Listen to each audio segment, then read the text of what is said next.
Caros fiéis, eu peço, dentre todas as graças importantes que eu quero que Deus me conceda, uma em particular nesta tarde.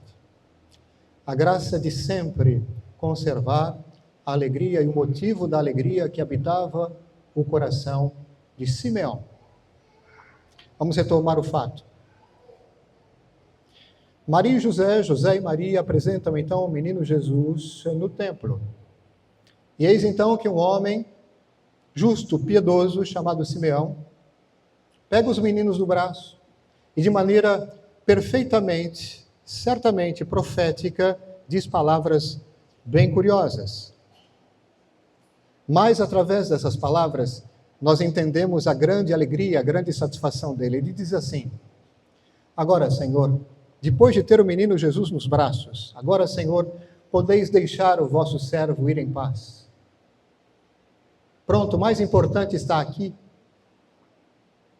Pois meus olhos viram a vossa salvação, luz para iluminar todas as nações e glória para o vosso povo Israel.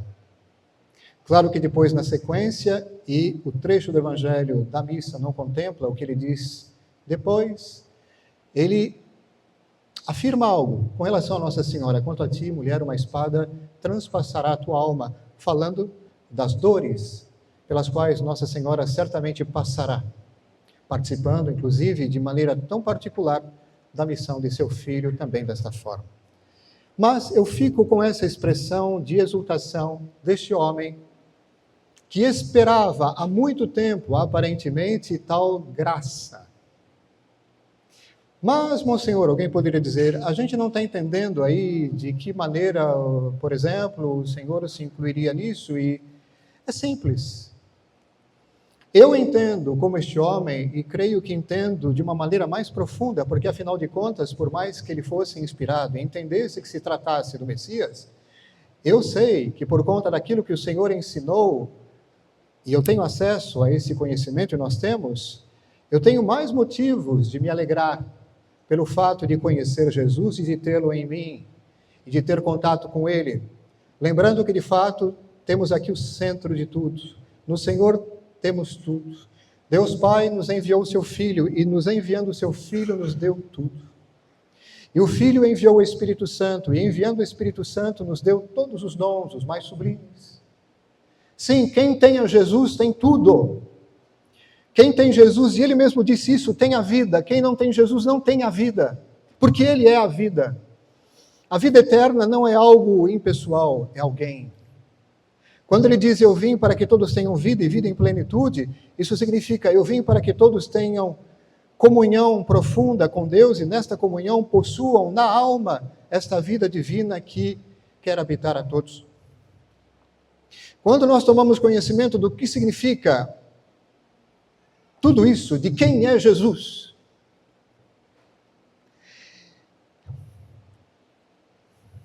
e quando nós, voltando-nos com gratidão para Deus, dizemos, Senhor, eu vos dou graças pelo dom da fé, pelo fato de poder acolher tudo isso, com a convicção própria da fé, isso não é uma brincadeira. Nosso Senhor, Ele nos faz esta graça, Ele nos concede este dom de dar total adesão a tudo aquilo que Ele revela, por exemplo, com relação ao Filho de Deus. Eu quero, então, insisto, para passar a um outro ponto. Eu quero sempre conservar esta alegria de reconhecer que em Jesus eu tenho tudo e que nisto está o mais importante. Nele está a vida, nele está a salvação. Mas, Senhor Maurício, não estamos falando aqui o óbvio? Eu creio que sim, mas sabe, hoje em dia o óbvio deve ser afirmado. Tem muita gente que perante o óbvio não vive em conformidade com o óbvio, sendo Jesus o mais importante, sendo Deus o mais importante, aquele que deve ocupar o centro da nossa existência, vivemos como se não fosse assim. Esse é o problema. Na teoria, tudo bem, na prática é algo completamente contrário o que vivemos tantas vezes, nem que seja pontualmente. Então, Senhor, concedei-nos a graça de ter esta alegria de ter Jesus, ele nos braços, Simeão, nós na alma, quando possuímos a graça de Deus, porque isto nos traz a graça de Deus, a habitação, inabitação, não só do Filho, mas da Trindade em nossas almas. Se a gente parasse para pensar na alegria insigne, imensa, de possuir a Deus na alma pela graça. Muitas vezes a gente pensa de uma maneira muito pragmática, não é? É claro, é importante ter a graça, morrer em estado de graça para se salvar, como se fosse uma simples formalidade, uma coisa qualquer. Não nos esqueçamos que estar em estado de graça significa, sendo templos constituídos como tais pelo batismo, somos templos habitados, quando temos a graça santificante, somos templos habitados pela Santíssima Trindade. Não tem dádiva maior do que o próprio Deus oferecendo-se a nós e permanecendo em nós até que a gente, espero que nunca aconteça isso conosco, tenhamos a infelicidade de expulsá-lo pelo pecado. Porque é isso que acontece quando, por exemplo, cometemos o pecado mortal. Nós dizemos, Deus, pode ir embora, hein? Porque existe incompatibilidade entre o acolhimento do pecado mortal e a inabitação da Santíssima Trindade em nós. Quando um entra, o outro sai. Se eu, pela reconciliação, digo sim a Deus, é o pecado que vai embora. Sinal que eu me reconciliei de verdade com Deus. Agora, estando na graça e dizendo sim ao pecado mortal, entendam, o pecado mortal, a única coisa que me faz perder a graça, ora, dizendo sim a ele, eu digo não para Deus. Mas eu não quero dizer não para Deus, mas diz na prática. Eu não queria dizer, mas diz. Entende? Então eu quero a alegria de sempre reconhecer a grandeza desse dom, a superioridade absoluta desse dom com relação a tudo mais que Deus nos concede, e a alegria ainda que se associa a esta, e importantíssima, de perseverar nisso. Lembrando que, acolhendo a Deus, acolho a vida eterna e a luz eterna já em mim. Embora esta luz eterna não se manifeste de maneira plena, ainda não. Mas eu a acolho como um germe. Como eu acolho a vida eterna como um germe, entendo? Como um grão de mostarda. A parábola maravilhosa, aquela do grão de mostarda, que mostra o quão humilde é o acolhimento da graça, o quão a graça é acolhida de maneira humilde nos seus princípios, mas como ela pode e deve desenvolver-se a ponto de tornar-se uma grande árvore. Que a luz de Deus se manifeste cada vez mais em mim e através de mim. Vamos falar disso? Hoje, por exemplo, quando nós realizamos esse gesto de maneira formal durante a missa, quando temos condições para isso, da bênção das candeias, da bênção das velas. Ora, lembramos uma coisa muito importante, que inclusive disse Simeão, ele é luz para as nações. Quais nações? Todas, inclusive Israel. Luz para iluminar as nações e glória para o povo de Israel. Para todas as nações, inclusive Israel, além de ser luz para Israel, também é glória para Israel. Luz para todos. E sabe, aquilo que disse Simeão, de maneira tão inspirada, é claro, o Espírito Santo impulsionava, corresponde perfeitamente àquilo que nosso Senhor então ensinará mais tarde, quando ele dirá, eu sou a luz do mundo. Quem me segue não caminha em meio às trevas, mas terá a luz da vida. Eu vim à luz, eu vim ao mundo como luz. Reparem, caros fiéis, na primeira frase, inclusive, que eu citei de nosso Senhor, eu sou a luz do mundo. Eu chamo a atenção para esse artigo, a luz. Veja que nosso Senhor não disse, por exemplo, eu sou uma das possibilidades de acesso à luz, há tantos por aí, eu sou só uma a mais. Não, eu sou a luz.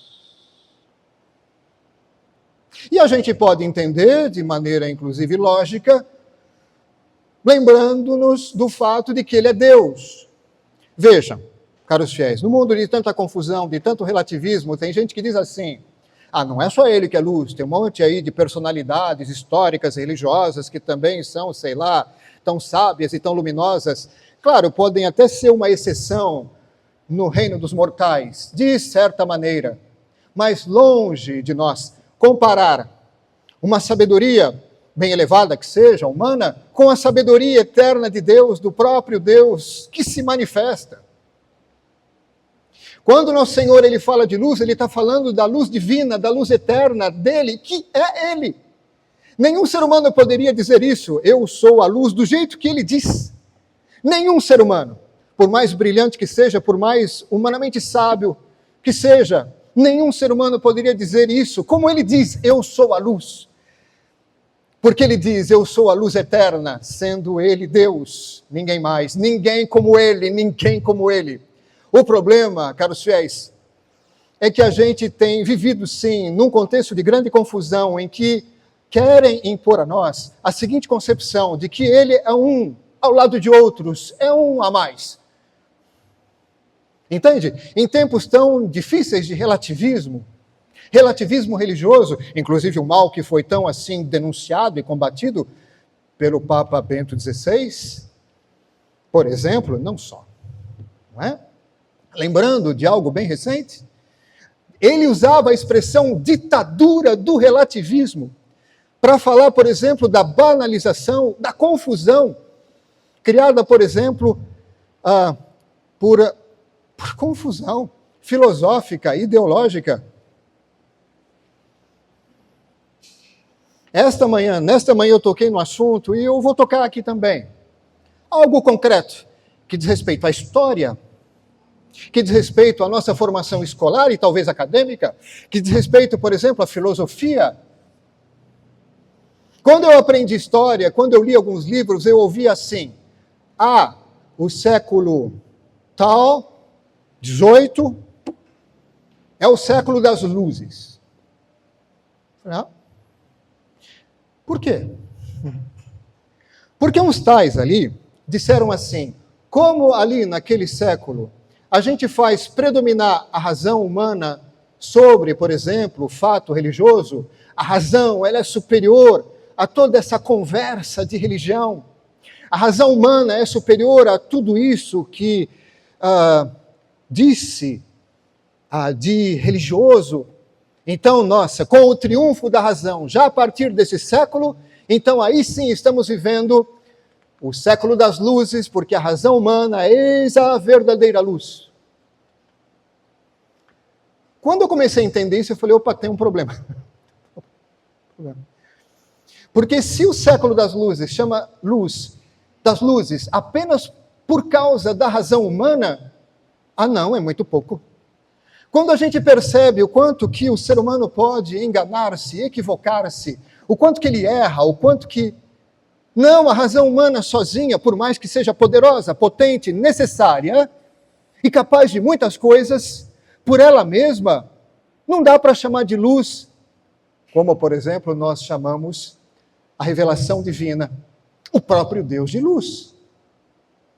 Chegou-se ao ponto, por exemplo, de dizer que aquele período da história em que, claro, com todas as imperfeições que cada tempo histórico tem, naquele tempo histórico precedente,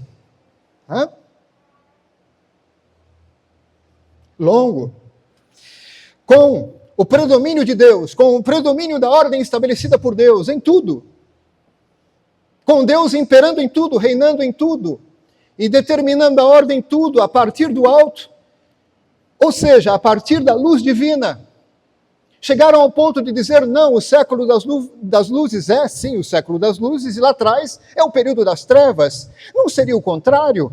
Onde Deus reina, onde Deus impera, onde Deus predomina, e a ordem que Ele estabelece predomina, sendo Ele a luz superior, a luz eterna, infinita, infinitamente superior à nossa. Não seria mais lógico dizer que quando há essa predominância de Deus, essa primazia de Deus, não seria mais lógico dizer que ali está a luz, ali a luz domina? Então esse período é o período da luz, e não aquele outro em que nós negamos a Deus. Porque isso, no final das contas, acabou acontecendo.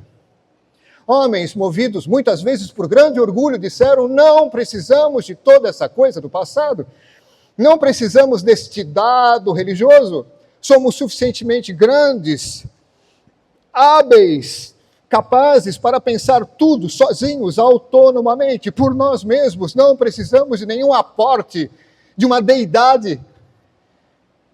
Delírio próprio de uma humanidade que vivia a rebeldia da sua própria adolescência, entendam a comparação. É claro que eu estou apresentando aqui de uma maneira muito imperfeita algo que grandes e competentes historiadores e teólogos apresentam com muito mais fineza, com muito mais precisão. Eu quero simplesmente suscitar para nós aqui uma reflexão que deve nos ajudar na nossa vida espiritual, na nossa vida de devoção e principalmente com relação à vigilância que devemos ter com relação àquilo que querem nos enfiar goela abaixo, com relação à negação daquilo que é verdadeira luz, nos fazendo engolir aquilo que são trevas. E como as trevas imperam tantas vezes hoje na sociedade, sob o termo falsamente de luz. Isso é bom, isso é elevado, isso sim é progresso. Se se trata de negação de Deus, da sua palavra, da sua lei, das suas máximas, luz, coisa nenhuma, são trevas e puras trevas e densas trevas, aquelas mesmas que nosso Senhor veio dissipar sendo luz, já que ele, que eu não me esqueça outra citação, diz, eu vim a dissipar as trevas. E de fato ele veio dissipar as trevas da ignorância religiosa, da confusão que nós fazemos com relação às coisas mais elevadas, as trevas, sim, da ignorância com relação às coisas mais importantes, porque nós podemos, até um certo ponto, conhecer muitas coisas, mas sem Deus não podemos ir além, ir aonde Deus quer que nós cheguemos. Sem Deus não podemos supor a existência de mistérios como a Trindade ou a encarnação. Precisamos absolutamente da revelação de Deus para ter acesso a essas realidades, a estes fatos. Conhecê-los e aderir a eles faz toda a diferença. Lembrando que, inclusive, isto é condição para a nossa comunhão com Deus. Só quero lembrar isso. Disse também, recentemente, esta manhã, que o Concílio Vaticano I diz que, a razão humana, ela é poderosa. Ela é poderosa, sim. Ela é capaz, inclusive, Vaticano I, fazendo eco àquilo que São Paulo diz numa de suas cartas, a razão humana ela é tão poderosa que ela é capaz de afirmar, sem o aporte da luz divina, sem o aporte de um dado de graça, ela é capaz de afirmar a existência de um Deus pessoal, criador e providente. E da onde que se tira isso nas Escrituras, na Bíblia? Paulo diz assim, não tem desculpa aqueles que, por exemplo, podendo afirmar a existência do artista, contemplando a beleza da obra, não o fazem. Nós olhamos a beleza da obra, da criação, e não supomos como algo razoável, não passamos a existência do seu autor, da sua criação. É Paulo que está dizendo, mais uma vez, não de maneira imperfeita assim como eu estou fazendo, mas Paulo lhe diz, não tem desculpa aqueles que não afirmam a existência de Deus, e ele não está falando aqui de um aporte de fé, ele está falando do uso da razão. Portanto, a afirmação da existência de Deus pode já acontecer antes mesmo do contato com a revelação. É como se dissesse Paulo e o Concílio Vaticano I, o ateísmo não tem desculpa. Entendem? Seja um, seja outro, sim, a razão humana ela é poderosa. Ela pode até mesmo chegar a isso, mas ela é limitada. De novo, com relação aos mistérios, se não for a revelação de Deus, não tem como chegar ao conhecimento de tais mistérios. Só mesmo com a luz que Deus traz, e claro, o Filho de Deus veio trazer a plenitude dessa luz com relação à revelação, trazendo a plenitude da revelação como ele é. Não é? Tudo isso, caros fiéis, para nos ajudar mais uma vez a ficarmos atentos. Para nos protegermos contra o risco do relativismo que está mais vivo do que nunca. Querendo, mais uma vez, convencer-nos de que tudo é igual, tanto faz, tudo dá na mesma. E, na verdade, Jesus não é tão assim importante. Tem coisas mais importantes e superiores a ele. Tem coisas muito mais desenvolvidas do que esse pensamento que parece ultrapassado e arcaico, por mais que ele apresente ideias interessantes. Uma série de blá, blá, de conversa.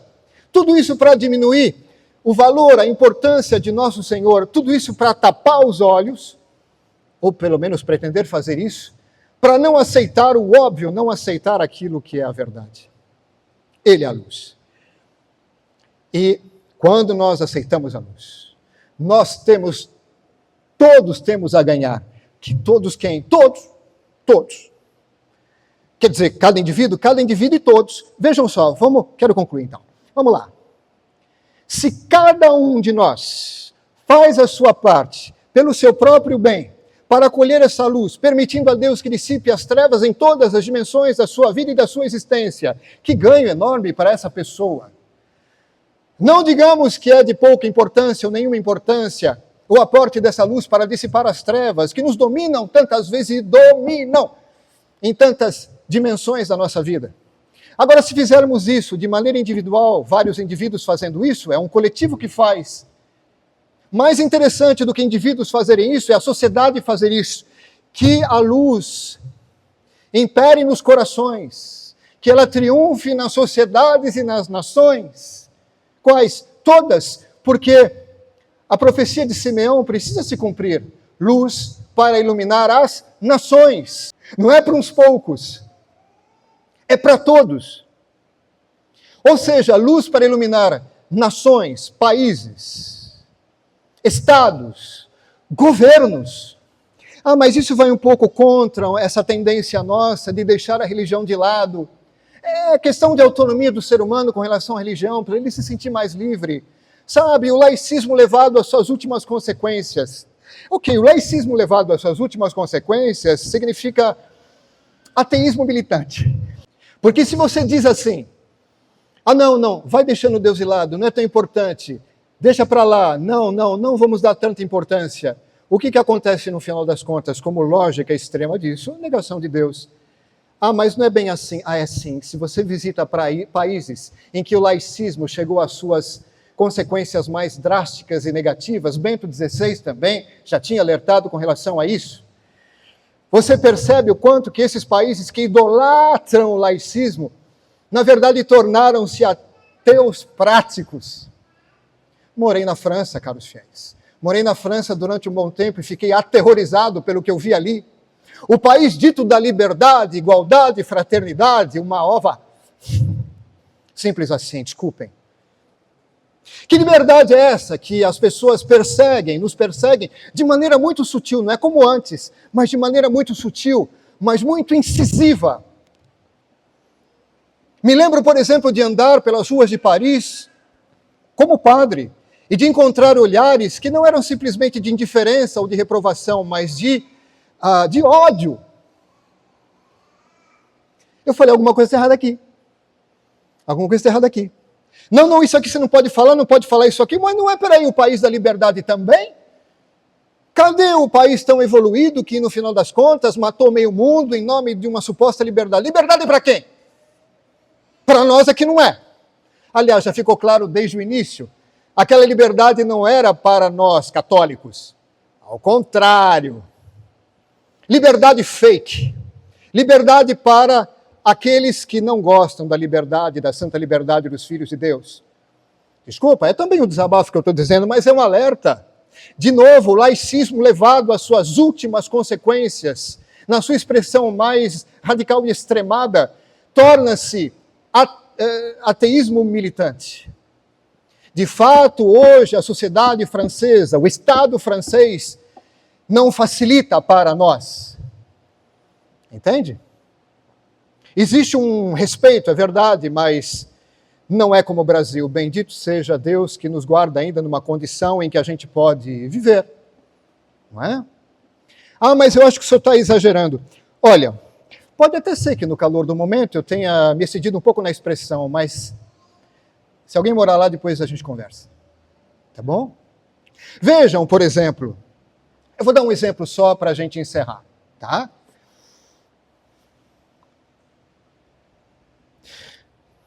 Há um tempo atrás, o aborto já tinha sido descriminalizado. Havia toda uma campanha para que fosse aceito como direito humano, o aborto. Aceito como direito humano. E ele entrou nas constituições, se eu não estou enganado, entrou na Carta Magna. É um direito! Que loucura é essa? Vai chamar isso de luz? Isso são trevas. E bem densas. Como se não bastasse, Se você, por exemplo, se opuser significa se você ajudar uma mulher, entende? A dizer assim, olha, veja, tal, isso de uma maneira um pouco mais ostensiva e pública até, você tem outras opções e tal, isso é um delito de, como é que eu vou traduzir isso? De impedimento de um direito. Falei, oi, peraí. Ou seja, quando, por exemplo, nós tentamos ajudar a pessoa a encontrar uma outra saída, ninguém está obrigando nada a ninguém. Você está simplesmente dizendo, para e pensa, veja, a gente pode até te ajudar aqui e ali. Não faça isso não, porque você está ofendendo justamente a prática de um direito. Ou seja, toda essa balela para dizer que sim, no final das contas, querem impor algo que é ostensivamente contrário a Deus. A questão é essa. Chegam ao ponto de querer impor algo ostensivamente contrário a Deus. Luz, nada de luz. Isso são trevas. Então, que nunca aconteça isso aqui, na nossa terra. E que a luz de Deus brilhe, sim, em todas as nações. Libertas das trevas, que Deus triunfe em tudo. E que o reinado social de nosso Senhor Jesus Cristo seja restaurado no acolhimento livre das pessoas, na alegria desse acolhimento por parte de todas as pessoas, porque esse bem, essa dádiva, essa luz, essa liberdade de Deus é para todo mundo, e é para o bem de todo mundo. Trevas, oposição a essa luz não traz felicidade. É o que querem fazer a gente acreditar, que essas trevas são maravilhosas, que isso é um bem. O que se opõe a Deus é bom. O que se opõe à luz de Deus não é bom. Que Nossa Senhora do Rosário nos ajude, caros irmãos, a bem entender tudo isso e, sobretudo, a vivermos vigilantes, acolhendo de verdade a luz, custe o que custar, e ajudando as outras pessoas a fazerem o mesmo. Louvado seja nosso Senhor Jesus Cristo.